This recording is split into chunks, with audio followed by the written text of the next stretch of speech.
देवर जी,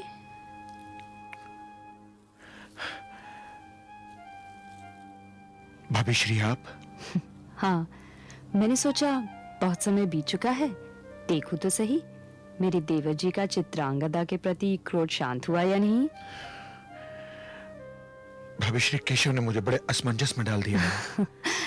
केशव ने केवल आपके विवेक को जगाया है। संदेह कभी-कभी बुद्धिमान व्यक्ति की बुद्धि को भी भ्रष्ट कर देता है। ये भूल किसी से भी हो सकती है। क्या आप किसी निष्कर्ष पे पहुंचे? हाँ भाभी श्री, बहुत सोच विचार के पश्चात मैं इस निष्कर्ष पे पहुंचा हूं कि मुझे चित्रांगदा को क्षमा कर देना चाहिए।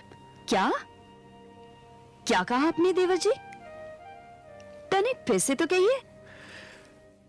भाभी श्री, मैंने ये कहा कि मैं इस निष्कर्ष पे पहुंचा हूं कि मुझे चित्रांगदा को क्षमा कर देना चाहिए। कदाचित वो निर्दोष है। देवर जी, बड़े महान निष्कर्ष पर पहुंच गए आप। किंतु एक बात कहूं? क्या? चित्रांगदा निर्दोष है, ये आपके लिए सूचना हो सकती है, चित्रांगदा के लिए नहीं, क्योंकि वो जानती है कि वो निर्दोष है। भ्रम आपको हुआ था, चित्रांगदा को नहीं। भूल आपसे हुई, चित्रांगदा से नहीं। आप किस बात पर चित्रांगदा को क्षमा करेंगे? क्षमा तो आपको उससे मांगनी चाहिए। अब आपको वो क्षमा करती है या नहीं, ये वही जाने, क्योंकि ये केवल उसी का अधिकार है। अत्याचार उस पर हुआ, अन्याय उसके साथ हुआ। आपका क्या? आप तो केवल एक साधारण पुरुष की भांति उसके गंगा जैसे पवित्र चरित्र को अपने गंदे लालचन से दूषित करके चले आए। अकारण तो मैंने उस पर कोई लांछन नहीं लगाया ना भाभी श्री। और यदि वो जानती थी कि वो निर्दोष है, तो फिर मेरे मांगने पर उसने उसका प्रमाण क्यों नहीं दिया मुझे? यही आपकी न्यायप्रियता? पुरुष का आरोप चाहे सच्चा हो या झूठा, अपने निर्दोष होने का प्रमाण स्त्री को देना ही पड़ता है। कदाचित आप ठीक कहते हैं। जब सीता जैसी देवी को किसी के कहने पर अपने निर्दोष होने का प्रमाण देना पड़े, तो चित्रांगदा, वो तो एक साधारण स्त्री है। जब श्री राम भगवान को भी प्रमाण की आवश्यकता पड़ी, तो आप तो एक साधारण मनुष्य हैं। इस पुरुष प्रधान समाज में स्त्री की दशा बहुत दयनीय है। फल चाहे छुरी पर गिरे या छुरी फल पर, कटना तो फल को ही पड़ता है ना। किंतु मैं ये कैसे भूल जाऊं भाभी श्री, कैसे भूल जाऊं कि मैंने चित्रांगदा के कक्ष से किसी को बाहर निकलकर भागते देखा था। देवर जी, एक बात पूछूं? अवश्य पूछिए भाभी श्री।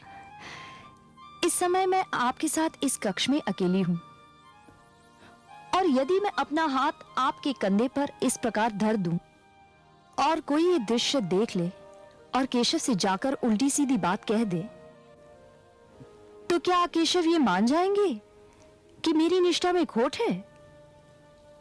नहीं, कदापि नहीं। क्यों?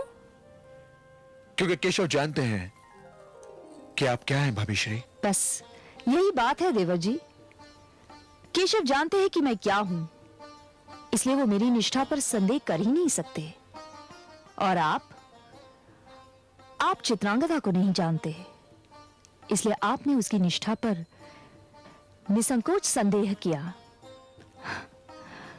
परंतु आप ये भूल गए कि चित्रांगदा ने आपके मिलने से पहले अपना जीवन बालक के वेश में बिताया। उसके अतीत में कभी कोई पुरुष रहा ही नहीं, और आपसे मिलने के बाद जब वो बदली, तो आप भी बदल गए। देवर जी, साधारण लोग तो आपको एक महावीर, एक महापुरुष समझते हैं। आप तो उनके लिए सज्जनता और उदारता का एक उदाहरण है। यदि आप ही अपनी गर्भवती पत्नी के चरित्र पर संदेह करेंगे, तो एक साधारण व्यक्ति अपनी पत्नी को जीने ही नहीं देगा। देवर जी, मुझे तो लगता है कि आपने चित्रांगदा के साथ बड़ा अन्याय किया है।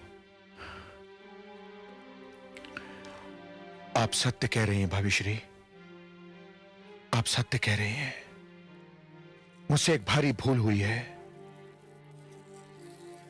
मैं इंद्रप्रस्थ जा रहा हूं और वहां से सीधा मणिपुर जाऊंगा और चित्रांगदा से अपनी भूल की क्षमा याचना करूंगा। प्रार्थना कीजिए ईश्वर से कि वो मुझे क्षमा कर दे। प्रणाम भाभी श्री। आयुष्मान भव।